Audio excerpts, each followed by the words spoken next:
Hello student, welcome to Prayash Edu. Student, हमारे last video में हमने देखा था एक्सरसाइज स्टैंडर्ड 6 का जो फर्स्ट साइंस का चैप्टर है natural resources air water and land, जिसके first second third and fourth जो क्वेश्चंस थे एक्सरसाइज में जो क्वेश्चन है वो हमने हमारे लास्ट वीडियो में देखे थे। तो आज इस वीडियो में हम क्वेश्चन नंबर 5, 6 एंड 7 सीखेंगे।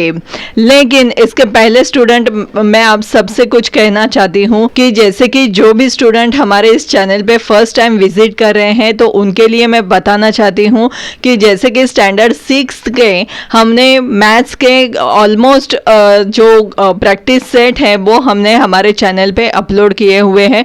हो सकता है उनमें से कुछ प्रैक्टिस सेट हमने अभी तक अपलोड नहीं किए होंगे, तो आने वाले कुछ दिनों में हम वो भी अपलोड करने वाले हैं। तो मेरी आप सबसे रिक्वेस्ट है कि आप कृपया करके हमारे चैनल के प्लेलिस्ट में जाके वो सभी वीडियोस जो है मैथ्स के वो भी देखें और हमारे इस साइंस के जो एक्सप्लेनेशन के और एक्सरसाइज के वीडियो है वो भी देखें और आपकी जो प्रैक्टिस है वो और अच्छे से अच्छी करें। क्योंकि अगर हमारी स्कूल जब भी शुरू हो जाएगी, जैसे कि हो सकता है 3 या 4 महीने में शुरू हो जाए, तो जब भी आपकी स्कूल शुरू हो जाएगी तो आप उनसे आगे निकल जाएंगे, क्योंकि आपके पास ऑलरेडी सभी के एक्सप्लेनेशंस है और सभी के आंसर्स है, तो आप डेफिनेटली जो दूसरे बच्चों से आगे निकल जाएंगे। तो इस वीडियो में हम जो साइंस का जो चैप्टर है उसमें जो 5th, 6th एंड 7th जो क्वेश्चन है वो सीखने वाले हैं। तो चलो शुरुआत करते हैं आज के हमारे इस वीडियो को। और यहाँ पे 5th क्वेश्चन है, नेम द फॉलोइंग। हमें इनके नेम्स लिखने हैं, कॉन्स्टिट्यूएंट्स ऑफ द बायोस्फीयर। तो ये इसका आंसर जो है वो हमें फर्स्ट पेज पे ही मिलता है। जैसे कि स्टूडेंट हमने सीखा था कि बायोस्फीयर क्या होता है, मतलब क्या है बायोस्फीयर है। यहाँ पे हमने सीखा है फर्स्ट, ये देखो बायोस्फीयर कौन से हैं। तो lithosphere, hydrosphere and atmosphere which they occupy are together called biosphere. Okay, so biosphere के कॉन्स्टिट्यूएंट्स कौन से हैं? Lithosphere, hydrosphere and atmosphere. Okay, and all living things on earth, ये भी है। ओके, सो नेक्स्ट क्वेश्चन हमारा है स्टूडेंट, यहाँ पे हमें थोड़ा टाइम लगता है। तो जो नेक्स्ट क्वेश्चन है वो है बायोटिक कॉन्स्टिट्यूएंट्स ऑफ सॉइल। तो बायोटिक कॉन्स्टिट्यूएंट्स जो हमने लैंड में सीखा था कि बायोटिक कॉन्स्टिट्यूएंट्स कौन से होते हैं। तो यहाँ पे आप देख सकते हैं जैसे कि माइक्रोब्स है, वोम्स है, इंसेक्ट्स है, ओके, रोडेंट्स लाइक माइस, रैट्स, ये भी है। सो उसके साथ रूट्स ऑफ ट्रीज है और इसके साथ ही ट्रीज एंड प्लांट्स भी कह सकते हैं आप इसे। तो ये सभी क्या है? बायोटिक कॉन्स्टिट्यूएंट्स ऑफ सॉइल है। सो नेक्स्ट है हमारा फॉसिल फ्यूल। फॉसिल फ्यूल कौन से हैं स्टूडेंट? तो यहाँ पे आप देख सकते हैं जैसे कि ये देखो, ये है फॉसिल फ्यूल्स। ओके, और ये कौन से हैं? पेट्रोल है, डीजल है, केरोसिन है, पैराफिन है।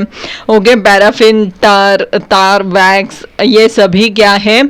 ये फॉसिल फ्यूल्स है। ओके, नेक्स्ट क्वेश्चन जो है वो है inert gases in air. Okay, so यहाँ पे एयर में हमने देखा था कि जो इनर्ट गैसेस होते हैं वो कौन से होते हैं। तो एक चार्ट था स्टूडेंट, जैसे कि हमने वहां पे सीखा था कि इनर्ट गैसेस, तो ये देख सकते हैं आप, आर्गॉन, हेलियम, नियॉन, क्रिप्टॉन और जेनॉन। तो ये सभी आप लिख सकते हैं जो इनर्ट गैसेस करके पहचाने जाते हैं। तो नेक्स्ट हमारा जो क्वेश्चन है वो है gases that are harmful to the ozone layer. Ozone layer में हार्मफुल गैसेस कौन से होते हैं स्टूडेंट? तो ये ओजोन लेयर के जो पैराग्राफ था उसमें हमने सीखा था कि ओजोन लेयर में जो हार्मफुल गैसेस होते हैं वो है, ये देखो, chemical, the ozone layer is destroyed if chemical gases like carbon tetrachloride और द क्लोरोफ्लोरोकार्बन्स। ओके, ये क्या है? ये gases that are harmful to ozone layer. Okay, so ये था क्वेश्चन नंबर 5 इसमें। और नेक्स्ट क्वेश्चन है हमारा यहाँ पे ट्रू और फॉल्स, और ट्रू और फॉल्स में फर्स्ट जो है land and soil are the same thing. तो लैंड एंड सॉइल क्या सेम थिंग होता है? नहीं, false. Land and soil is not a same thing. Land consist of stone, soil and big rocks. Okay, so next है the water in a lake is called ground water. जो lake होता है उसमें जो water होता है क्या उसे ग्राउंड वाटर कहते हैं? नहीं, ग्राउंड वाटर हमें पता है ग्राउंड वाटर क्या होता है कि water trapped below the ground water the over the bedrocks is called groundwater. Okay, next है it takes about 1000 years to form a 25 centimeter thick layer of soil. Already ये false है क्योंकि ये कौन सा 2.5 centimetre thick layer of soil form up करता है। Okay, so यहाँ पे ये false है। नेक्स्ट है radon is used to decorative lights. तो स्टूडेंट जैसे कि हमने जो यूजफुल गैसेस इन एयर जिसमें पढ़ा था कि जो डेकोरेटिव लाइट होते हैं वो रेडॉन से नहीं बनते, इसीलिए ये फॉल्स है। नियॉन जो है वो यूज्ड होता है डेकोरेटिव लाइट्स के लिए। ओके, नेक्स्ट क्वेश्चन है answer in your own words, explain with the help of diagram how soil is formed. Okay, so यहाँ पे आप आंसर यहाँ पे फॉर्मेशन ऑफ सॉइल में देख सकते हैं। ये देखो, द सॉइल से लेके the soil on the land is formed by a natural process. The abiotic components of soil are supplied through the weathering of the bedrock due to the heat, cold and water of the sun, wind and rain respectively. The bedrock breaks down into pieces. Stones, sand and soil are formed from these pieces. Microbes, worms, insects are found among them. Rodents like mice and rats are also found here. The roots of trees growing on the land also help weathering of rocks. तो ये यहाँ तक आपको लिखना है student. सो इसका answer आपको मिल गया है। तो ये फर्स्ट क्वेश्चन जो हो गया है आपका। और नेक्स्ट क्वेश्चन है why is there a shortage of water even though it occupies about 71% of the earth surface. तो स्टूडेंट यहाँ पे इसका जो आंसर है वो आपको खुद को लिखना होगा। जैसे कि 71% of earth surface is covered with water of which 97% is salty water present in the seas and ocean and 2.7% water is available on ground water, ice and in other forms. Okay, so only 0.3% water is available as a fresh water which can be used for drinking. All the living organisms require water to drink. The water is used in the industry also for farming, and due to the increasing population and uncontrolled usage we experience shortage of water. So यहाँ पे इसका answer जो है वो आपको खुद के own words में लिखना होगा स्टूडेंट। ओके, नेक्स्ट है what are the various constituents of air and write their uses. तो यहाँ पे आप देख सकते हैं स्टूडेंट जैसे कि हमने एयर में देखा था कि एयर में कौन से गैसेस होते हैं, बराबर है।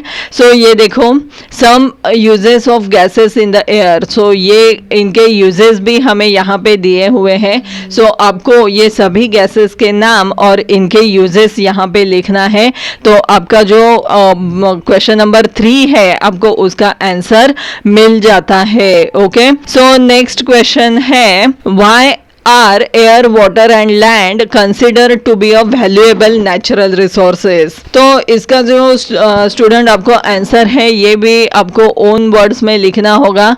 शायद इसका आंसर हमें डिटेल में यहाँ पे नहीं मिल सकता है। So air, water and land are the factors essential for sustaining living world on the earth. All the essential things required for the survival are obtained through air, water and land, since by fulfilling the needs of living organisms they help in survival of all living organisms. Therefore air, water and land are considered to be a valuable natural resources। तो देखा student आपने कि ये जो questions है इन questions के answer जो है वो आपको ओन वर्ड्स में लिखने हैं।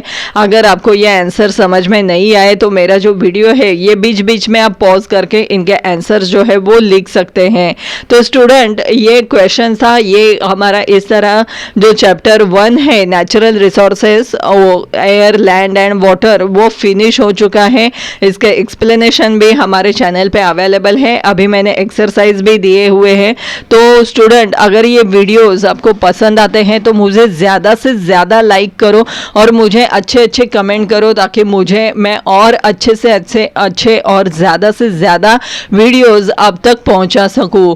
तो स्टूडेंट इस वीडियो को देखने के लिए और सुनने के लिए धन्यवाद।